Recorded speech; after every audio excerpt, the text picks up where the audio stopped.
All right. Hello, everyone. Thank you for joining us. First, wanted to kick off with a forward-looking statement.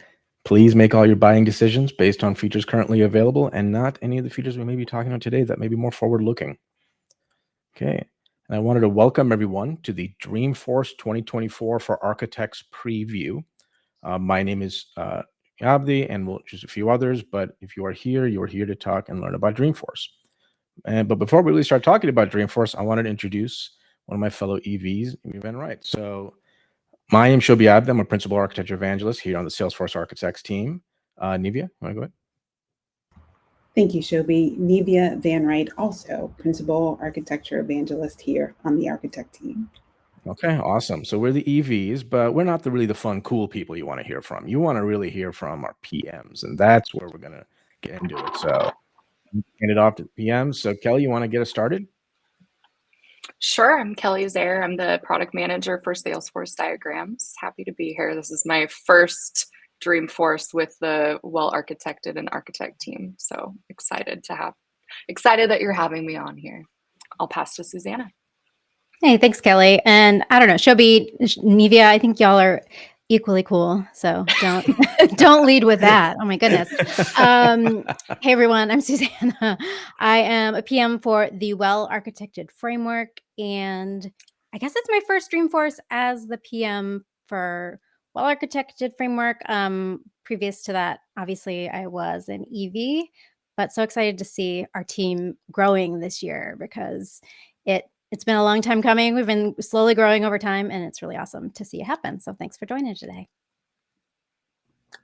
And I'm Tom Letty, and yeah, I agree. So this is my first Dreamforce as a PM. I'm the product manager for Well-Architected Decision Guides. But I remember last year it was me and Susanna doing a session like this, just the two of us. And now it's nice to see we've got 5 people. And also shout out to Justin, who wasn't not able to make it today. But yeah, it is great to see our team growing, and looking forward to seeing everything come together at Dreamforce too, because I know everyone here has been working really hard. No, thank you very much, everyone. So as we get into the panel, what I want to do is shout out a couple of things. Number one, for those of you on LinkedIn, thank you very much. Please, as you guys get questions or comments, please feel free to add it inside of the LinkedIn comments. We are tracking. We will respond. We may respond in chat. We may respond live. We'll have a little bit of a Q&A section. Point number 2, you'll see a little QR code up on, I think I'm pointing the way it's there, right? So one of the things that we just published is our Architect's Guide to Dreamforce 24. It's coming up in a couple of weeks. So it's on the website today on architect.salesforce.com, and that QR code will let you get right to it. So what that'll do is show you all the theater sessions, workshops, everything that's available for those of you who are attending Dreamforce. You're able to register, but for those of you who can actually watch it, live as well from Salesforce Plus, or watch a video on demand, you're also able to see and understand what's available to you. So yeah, so I suggest everybody. But here we are, really to hear and talk about our PMs, and you'll hear from the EVs. Yeah, we're kind of cool, but you'll hear from PMs. But what I really wanted to hear about and talk about today was Dreamforce experiences. So I'm actually going to ask the PMs a question, and I'm going to ask everybody on the chat a question as well to type it down too. So I'll say, number one, PMs, I'll just pick one at random, like Tom, right? So Tom, what is it that you're looking forward to at Dreamforce? And also, what's one of your fondest memories of a past Dreamforce? How about that? I'll let you choose the order, and I'll let everybody else choose the order in the chat as well. All right. Let's see. So what am I looking forward to?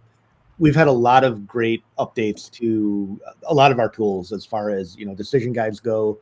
We've got another one that's going to be coming out right before Dreamforce. I know there's been a lot of updates to the framework and diagrams that Susanna and Kelly can speak to. So I'm looking forward to being able to share everything that we've been doing throughout the year. And then as far as my favorite memory, last year we did some pretty cutting edge stuff during the keynote, and it was pretty cool to be involved with some of the light boards that we worked on for with diagramming, and it was a lot of fun last year, and the keynote went great. We got a lot of great feedback on it, so that's definitely one of my favorite memories. Awesome. How about yourself, Susanna? Okay, so my favorite work memory since I've been with Salesforce is probably the keynote last year, and we're teasing, we're going to give you some updates about this year too, but the light boards coming together was a really cool experience, like Tom said. I think the first couple of years having our own architect space That was predated when I actually joined Salesforce, but as a community member, like seeing that space come together was really, really cool for the first time. And like since then, we've continued to hold space for architects at Dreamforce, which is awesome. And then I think, let's see, my favorite concert was definitely Green Day. So I think it was 2013. It was raining, and it was the first time they did Dreamforce at what was then Oracle Park? AT&T. Wait, Yeah. AT&T. Yeah, that's right. I was like, it was called something else. And it was just magical. It was raining so hard. It was Blondie and Green Day. It was raining so hard that like the sound went out, and then they just played like acoustically. And then after that, I wasn't working for Salesforce. So me and my coworkers like went down to oh man, I don't know my baseball, the field. And ran Isn't that what ran the bases in the rain? Is that called? It's a field, yeah. Yeah. I mean, isn't that where the muddy mosh pit happened that time? Yes, it was wild. So that was my favorite. And they also like did these crazy like parties at the Mint, like where they gave out like different currency. It was like that was a wild year at Dreamforce. They launched Salesforce 1, 2, that Dreamforce. So that dates me a little bit. But yeah, I'll leave it there. All right. Kelly, how about yourself? Susanna, we were friends long before we ever met, because I was thinking back, I'll go with concerts first. I'm super excited about Salesforce Diagrams and the refresh and everything new that we're bringing to Dreamforce this year. And I'm really excited. This is my first year being a part of the architect group. So first year being a part of the space for just dedicated for architects. Very excited for that. Concert-wise, I was debating. I think I mentioned Bruno Mars a little bit ago to the team, and I still think that was my favorite performance. But I was just thinking earlier, and that's why I pulled up a list of all of the performances. Like, what year was Green Day? Because I think that it was my first time at AT&T Park, so it felt magical to me because I had never been there before. And I had like such a good group of people that I was with. And it was like, I was really feeling like I was at Disneyland for adults, and getting to go on in the dugout. Like Susanna, we were there together and didn't know each other yet, but we both were on the field. So good times. All right. Awesome. All right, Nivea, how about you? What was your favorite first memory? Good question. So I think my favorite Dreamforce was the Dreamforce where they last minute announced Janet Jackson. So I believe it was like Metallica that played outside. Oh, yeah. She played inside, and it was so cold. Now, of course, it's September, it's still summer. And I'm thinking, I don't need a full coat to go to San Francisco. Boy, was I wrong. So I was one of the many people like in Target trying to buy a coat before I went to the concert. And it was a phenomenal time. I was right in front of the stage, and it was an intimate setting, which was awesome. All right, awesome. Yeah. What about you, Shobi? I mean, man, this is where I really age myself when it comes to time of this. My favorite, like, I'll go with concert. My favorite was 2010. My favorite was 2010 when literally the week before Mark Benioff, being not Mark Braga, shout out Mark Braga, right? But the other Mark B announced that his good friend and neighbor Metallica will be playing their first corporate concert ever. And this was in 2010. And because it was so last minute, they had to play at Moscone North, basically a couple of hours after the keynote. So it was just, and literally they started at 6 p.m. So literally all you're seeing is just a bunch of people running over with suits, trying to get in. And it was really loud and hot and sweaty, and just everybody was just overdressed for Metallica, but it was very intense. It's one of those situations you think, man, I do a lot of corporate work and it's only stale, but then you hear the energy in that room and like, man, what are we doing here right now? So that was a fun one. You know, but yeah, like those are always great Dreamforce memories. But one of the things I wanted to ask the PMs of the call, right, is that as everybody settles into their new fun roles as product managers, what I also wanted to give is like, as a product manager, right, what is it that you want attendees to take away? Whether they're attending in person, whether they're attending over broadcast, what is it that you're working on from a product and effort perspective that you want them to have awareness of? It could be a specific session, maybe not. Maybe it's just literally, hey, something to look out for. Because one of the amazing things about all of our products is that you can find them in a very simple place, architect.salesforce.com. They're all available to everybody always. So really love to hear from that. So I will start. How about this time? We'll go the opposite way. How about I start with you, Kelly? Like, what is something you really want attendees and individuals to take away from Dreamforce as the diagrams PM? Yeah, as the diagrams PM, I took over this product in February, and the majority of the work that I've been doing is to kind of clarify and simplify things. So we have a lot of really useful tools and templates that get you diagramming well and quickly. And the goal is to kind of clear the air and make it really easy to understand and simple for knowing where your resources are, knowing what resources are available to you on the architect site, and being able to just run with it. And I get a lot of feedback that diagrams are like the fun part of the architect role. So I'm excited that like they're so easy to demo. You'll get to see them in action, see how to customize them and how to use them. And that's what I want everyone to take away. I hope everyone has fun getting to see them, of course, but I hope that understanding is what everyone takes away from Dreamforce for Salesforce diagrams. Is there anything you want people to look out for specifically? Like, hey, definitely watch out for this kind of release or anything like that? I'd say watch for Nivia's session. She's covering Salesforce diagrams, and it's a 20-minute quick and clean session to just show how easy it is to work with now. And I'd say watch for the session for Salesforce diagrams in action. All right, awesome. And I'll put some links to those sessions specifically, just calling out the one around diagramming Nivea within the chat itself. Hopefully everyone registers. Susanna, how about yourself? Yeah, so for me, I think there's lots of new stuff coming out, right? Always at Dreamforce, but especially I think this year, and a lot of stuff is changing with AI and all that messaging.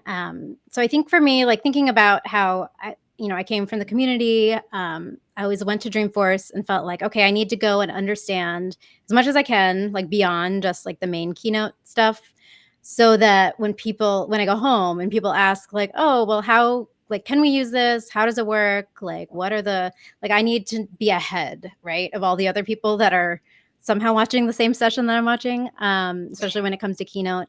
So for me, well-architected framework and all of our tools hopefully start to fill that gap of like, well, what else do I need to know as an architect to be successful? And how can I advise folks that are learning about the same thing as me at the same time? And luckily, hopefully what people will get from the sessions about well-architected and from the Keynote as well is that, while a lot of the stuff is new and we're all learning at the same time, a lot of the principles that exist for building healthy architectures on Salesforce are the same. So we're going to try to emphasize that through a lot of our sessions and really show you how you can make sense of all of the stuff that's coming out, and how you don't have to feel like you're going it alone and figuring it out.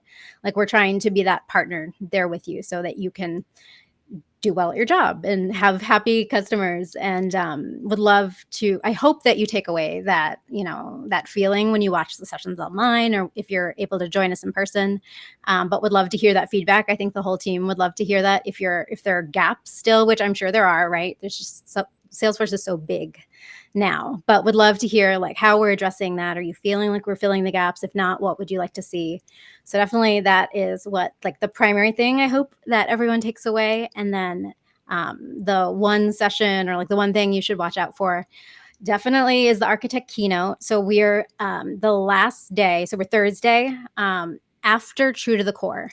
So there's like, it's going to be, and I've been joking with some people here, it's like the Barbenheimer of Dreamforce 24. There's like, and you choose which keynote is which. But you're going to go, it's like the last day of Dreamforce in Moscone West. There'll be 2 like awesome can't miss sessions back to back. We'll put a link somewhere to the keynote, but definitely let us know if you're going to go.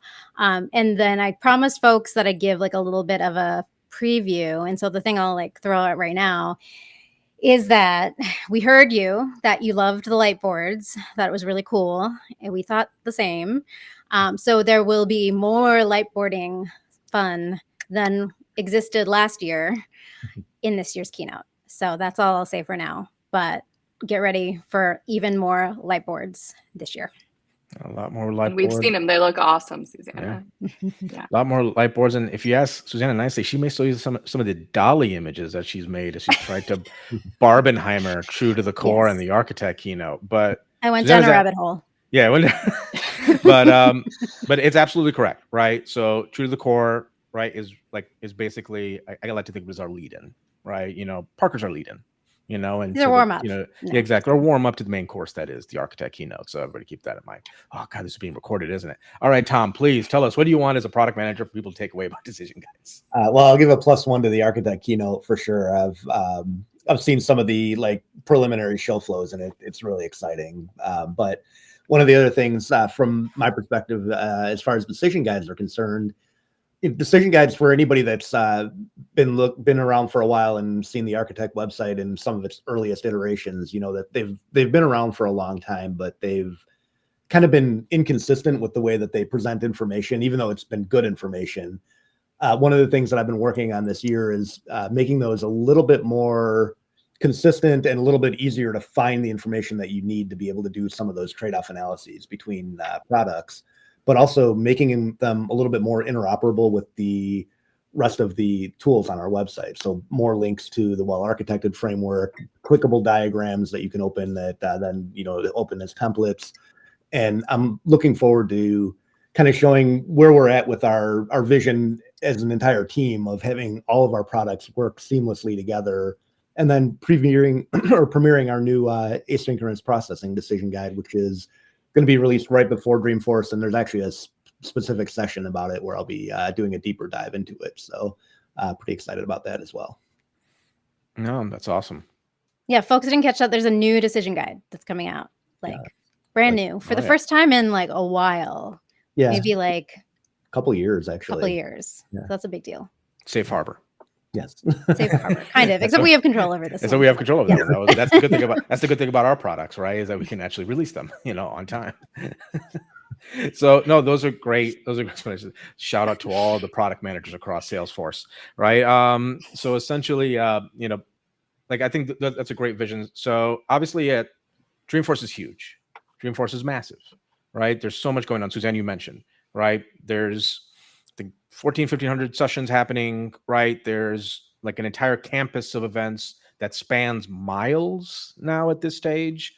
There's a stream of humanity that's coming in, right? But I would say as individuals, right? And I'd love to hear, we'll start is specifically for Tom, Suzanne, Kelly, is, as you look at individuals who are looking to skill up, right? Let's talk about the aspiring architects, right? Those individuals, right? Not everything can be a Dreamforce experience. Sometimes there's other experiences, right? One of the things I want to shout out I love to see in the comments, is anybody taking the brand new well-architected framework trailhead badge that's out there, right? That's not something you need a Dreamforce experience for. That's something you can actually engage with right now today, right? And I'll give you my own safe harbor thing.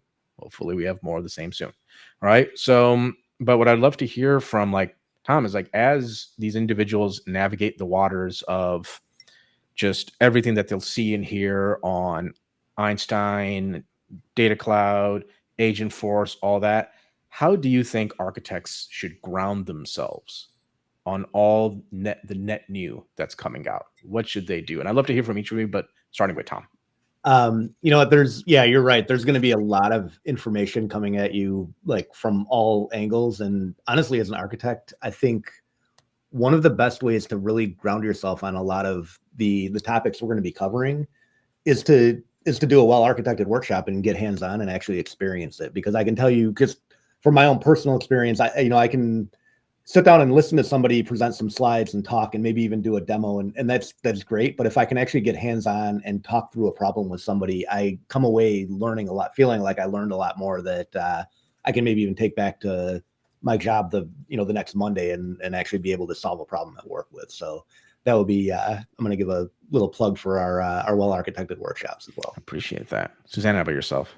I think for me, it's really understanding the building blocks behind some of these new features that we're going to be talking about. So luckily we've been able to get hands-on, for example, with things like Prompt Builder. Like there's been some great enablement, and a lot of you have probably done some enablement around the new AI stuff coming out as well. But I think always thinking about it in terms of like, well, what's the underlying like capability versus what's the way we're maybe packaging it up and sharing. So like, and really doing that digging, because we know, right? Like our team is transparent. We're transparent in the keynote. Like there's stuff that's coming. There's stuff that's obviously safe harbor. There's, Dreamforce is a really exciting visionary, especially the main keynote, right? It's really exciting, visionary, so exciting. But then you go home and you're like, okay, well, what can I in my org like turn on today? Or like, what are the limitations? And that's sort of part of your job as going to Dreamforce as an architect, or even if as maybe like a solo admin or dev, it's like digging around a little bit and finding those sessions where they have the nice like release dates or like those gotchas. And that's just the reality of being an advisor. Like you're trusted advisors to your customers, so they're going to see like the crazy keynote with all like the flashy stuff.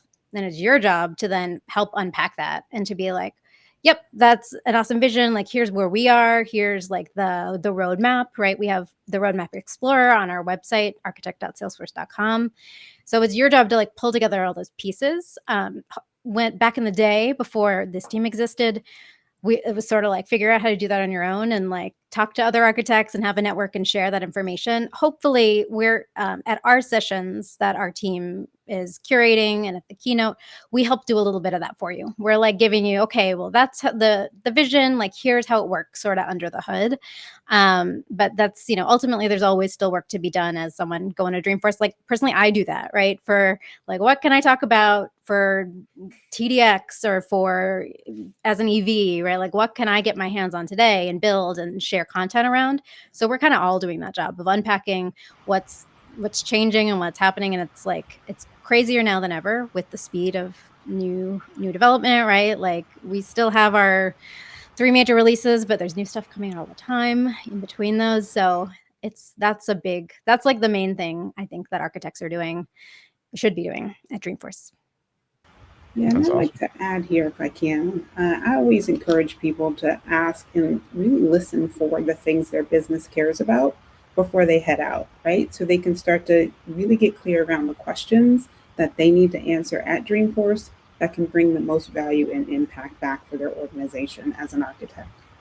I love that. And I think it's like, really smart people, I don't know, I kind of did this, but people smarter than me usually go to Dreamforce with a plan of like, okay, I want to learn these 3 things. Like some of them, like Nivea said, there should be a couple of things. If your business is paying for you to go, yes, like some of those should be what your business cares about. But then you can obviously have a couple that are just for you. Like I really want to understand how, XYZ works, and go in with that list, because it can be so easy to like, there's so much going on, so many people, so many things, to get pulled in a million directions. Part of it's like you see people you never see and you want to like have that time, but like make sure you get those like 3 to 5 things done so you feel like you really got something out of Dreamforce. Yeah, Agree. awesome.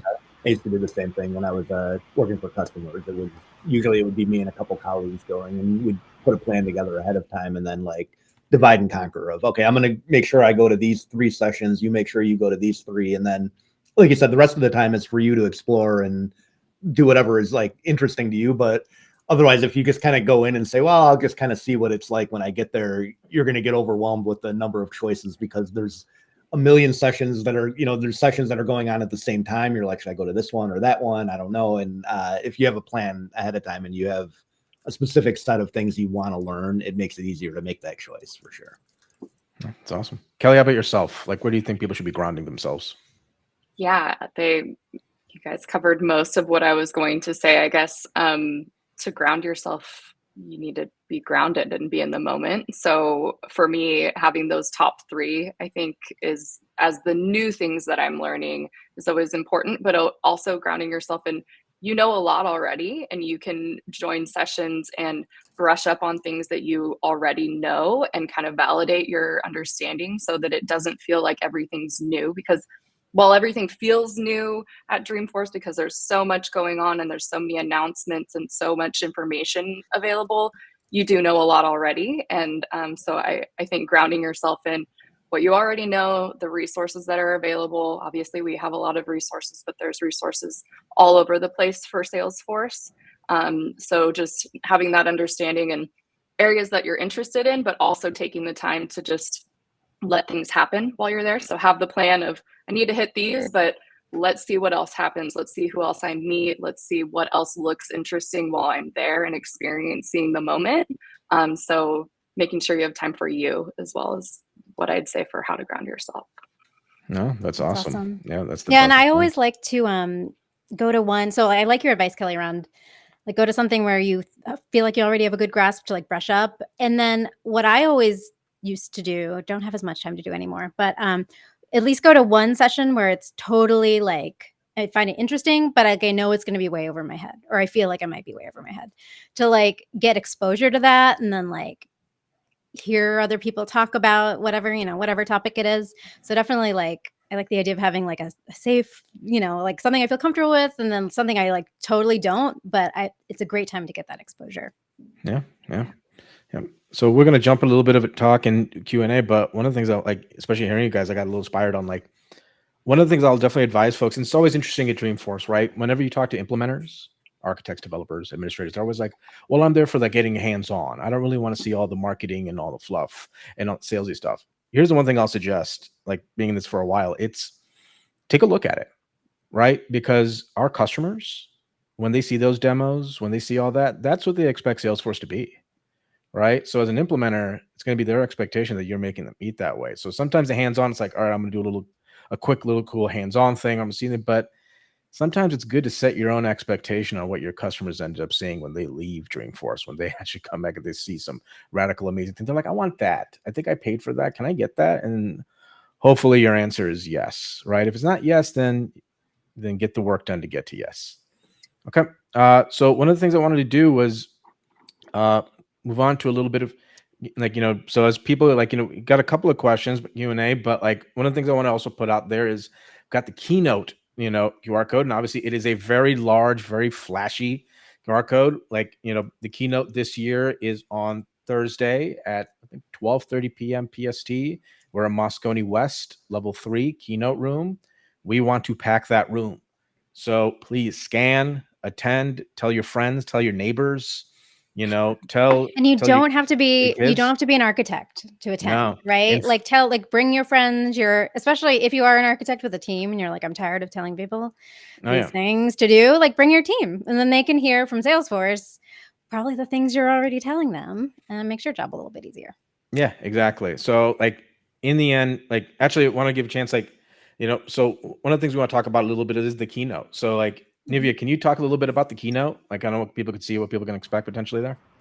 Yeah, so it is information session, action packed, where you'll hear from folks across products, you'll hear from folks across engineering, even leaders of engineering, around what's new, what's next regarding Salesforce. And you should come with however you take information in, I usually bring a pen and notepad, but however you do it, be prepared to come and get information that's critical for you to move forward for your year. And it's the last day. So rest up so you can come to True to the Core and the Keynote to get the information you need. Take time after to make your notes before you get on the plane to go home, or however you go home. Yeah. I mean, the really cool thing about the Keynote, and Susanna talked about it a little bit earlier, right, is that it's a lot of lightboarding.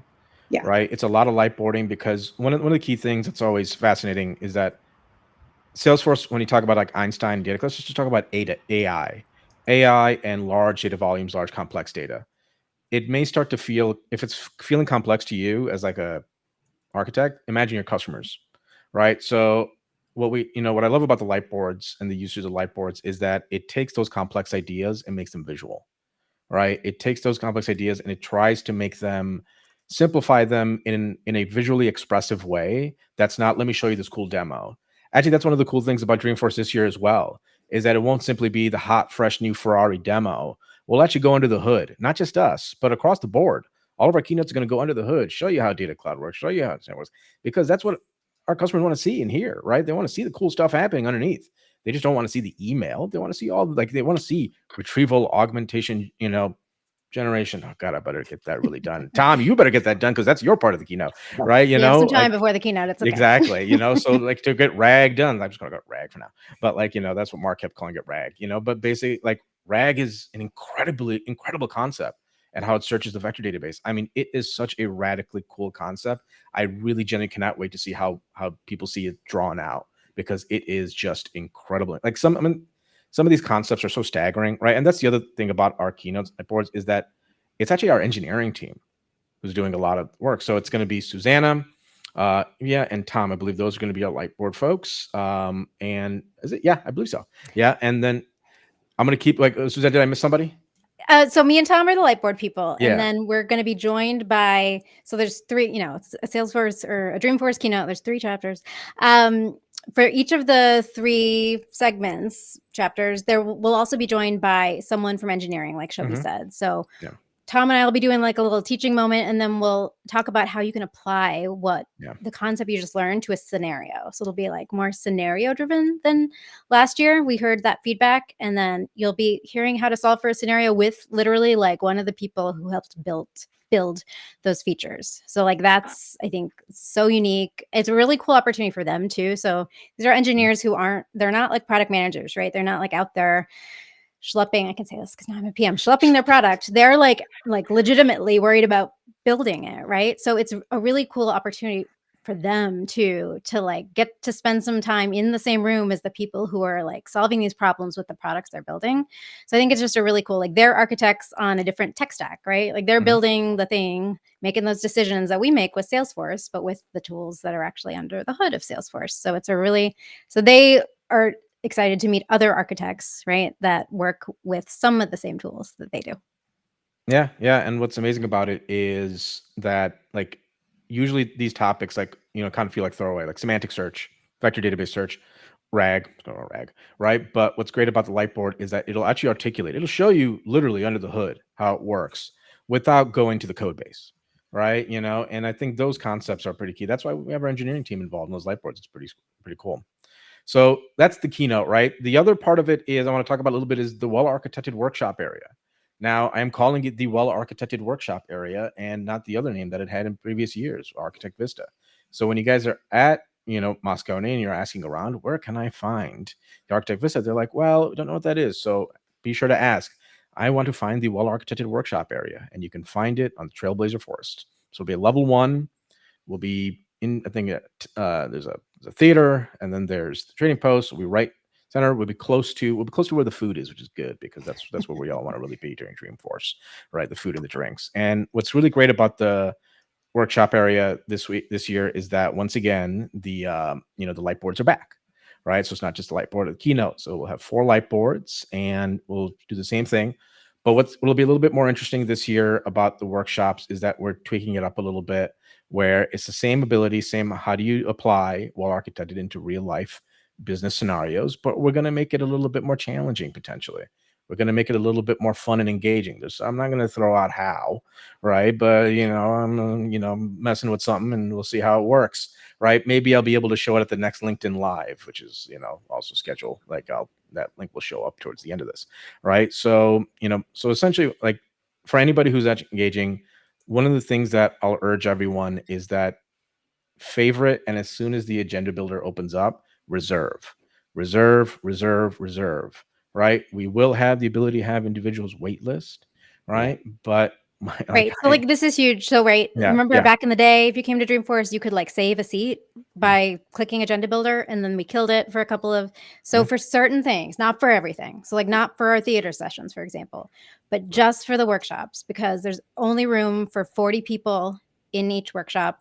They're not recorded, but you can save a seat in Agenda Builder when it goes live. So like that's a huge game changer if you've been like trying to get a seat at one of these workshops. Yeah, and I'll go ahead, Tom. Yeah, and so that's huge because for any of us that have been involved with the workshops in the past, we've all seen the long lines, and then somebody that's like the last person in line that couldn't get in, and because it was always just first come, first serve. So you can reserve a spot ahead of time if there's a workshop that you're really interested in taking, and make sure you do get a seat.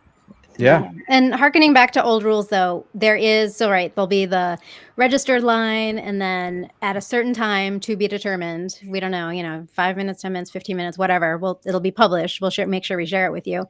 Your seat will be opened up. So it means like, just because you've saved your seat, you can't roll up like right at the time the session starts. So be sure to read the fine print. But even if you reserve, please line up, right? Please line up even if you reserve, because so the workshops go about 50 minutes. So that means there'll be about 10 minutes between workshops where we'll whisk away the old group, bring in the new group.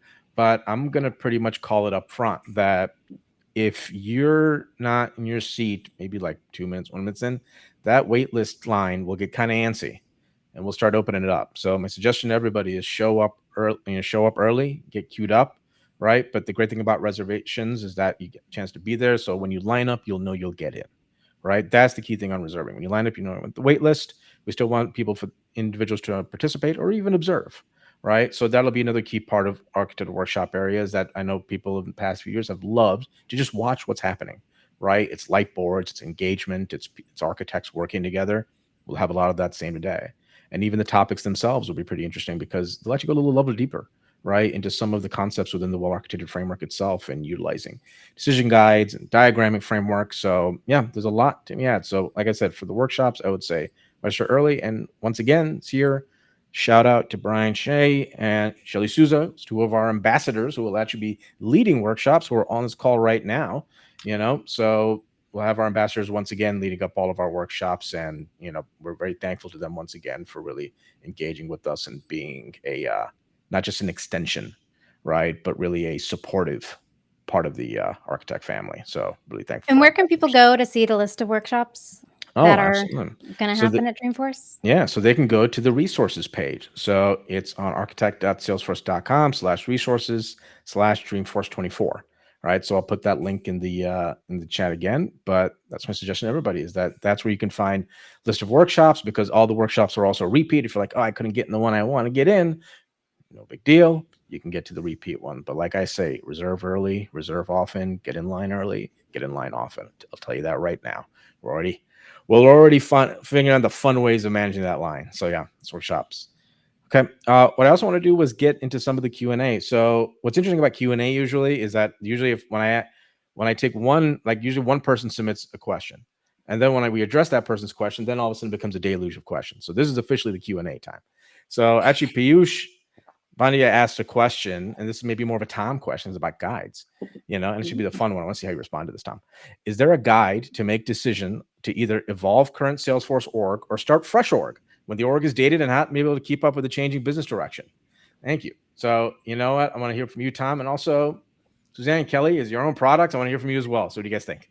So I will say there's not a decision guide that specifically covers that topic yet, but we actually have covered that topic in previous Dreamforces. It might have been a TDX, but we have an architect named Allison Park who did a great session about that last year in our track. And I think we had talked to her about maybe writing a blog post about it, but she might, she's got a lot going on. So that'll be I'll follow up with her and see if it's something that she'd be interested in writing a blog post about. Yeah, I was going to reference the same thing. That session, really good. And I think her main, and probably our main takeaway, even if it's not written, just for your, take it as you will, is, definitely don't make that decision lightly, right? Org migration is one of the most difficult things you can do with Salesforce. So it's like, don't take it lightly, I would say, is my off the cuff. I've worked with a few customers that had to make that decision, and it's one of those, like, on the surface it sounds like, oh, just get a new org, whatever, we could just migrate our data over, and then you don't realize the amount of configuration and customization that actually is business critical that has just kind of slowly been added to that legacy org for the last however many years. And it's not, and just moving the data, right? Like moving, like the customization is kind of like, that's a challenge, but it's like physically moving all that data is also like its own beast. Exactly. The enablement's the biggest thing that we've found internally at Salesforce for doing that as well, is that the enablement kind of gets taken a little lightly as you're looking at, oh, it's easy to implement this, it's easy to migrate, but the impact on the business users and the end users in general is huge. So like you can't over expect for the enablement side, and getting your stakeholders aligned on what to expect and when, and training and how to get everyone on the same page for what's coming with that. So make sure to include that in your analysis as well. Yeah. And speaking of creating easy solutions that are maintainable and strategic and all that good stuff, we do have guidance around that in the Well-Architected framework. So essentially making sure that when you build something, your users are actually going to use it, and you're tracking all those great KPIs around how people are using the system. So if you have questions around that, there's definitely a lot of resources in the easy section of Well-Architected.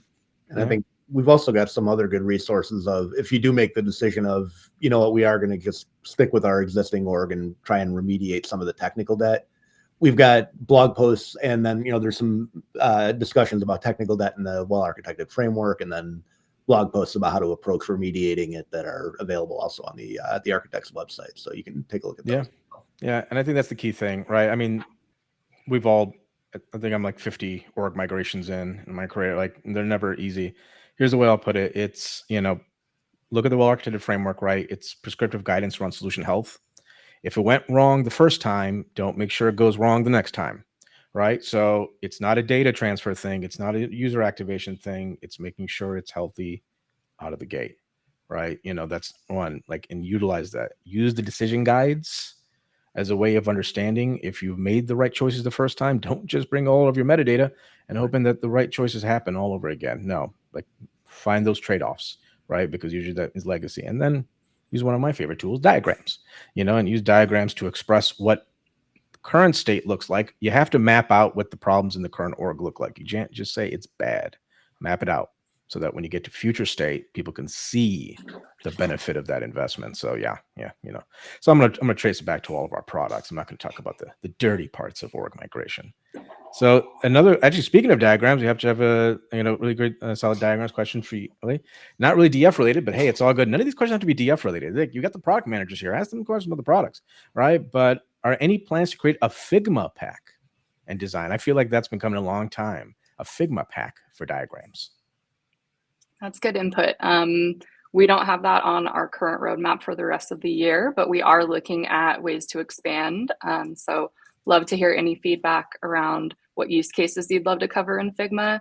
What we are doing is we've been standardizing the use cases that are really popular and go-to diagram types like system landscapes, solution architectures, interaction process flows, and capability maps that are well adopted, well used, so that those are really easy and really clear that we have all of the resources available for that, so that we can build on it and expand into other diagram types. So from a Figma perspective, we've been doing a lot of internal work to get our components in Figma.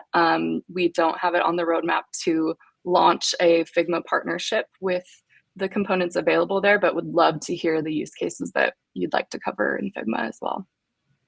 That's perfect. All right. More from Jason, then I think we'll call it, is more guidance from Salesforce about how to understand dependencies between metadata and data and Salesforce and ISV products would be really helpful. The dependencies API has gaps that make an incomplete picture of dependencies. It's scary from an architectural point of view. It is, to not have a complete picture of dependencies. So, who wants to take that one? I would say, I would acknowledge. I'll no take one's it. ready. So I would say that's definitely a challenge. I think there's a great resource, and I was going to search for it before I started talking, but on the coverage, right? What's covered right now and where our gaps are, just so you do know where the gaps are. I think that's right. Like knowing what you don't know, there's something good saying about that. But essentially making sure you know what the gaps are. I would say coverage of like what's, or supported by the metadata API and all that good stuff, I would say is probably more in the realm of developer relations, something that would be a resource on the developer site. We can definitely take that feedback right back to our colleagues over in DevRel. I don't necessarily see that being something that would probably be hosted on the architect site, but I agree it would be an incredible resource. Yeah. I mean, I would say like specifically on the dependencies API, it's always rough. One of the things that you can do as an architect, though, is articulate where somehow those dependencies have to be mapped, right? So then how would you do that? Well, that's where I would look at look at the guidance of the framework around composability and how do you express that? Look at the diagramming framework on how to draw where some of that composability and some of those dependencies can be aware, right? So while it's, the tech, like I said, Susanna brought up exactly right. It's more on that side, but as an architect, you have the ability to express it from like, what are the best practices on demonstrating where those dependencies should be within the framework, and then how do you show them visually within diagramming? So there's still opportunity there for you as an individual with the tools that we have left. Okay, so I wanted to thank our product managers for joining us here today. I wanted to thank all of you for engaging within the comments. So one last call to action that I'll actually provide is we'll be doing another one of these LinkedIn Lives the week before we're all coming out for Dreamforce. I mean this team, because we're going to be there early to create an amazing experience for everyone at Dreamforce.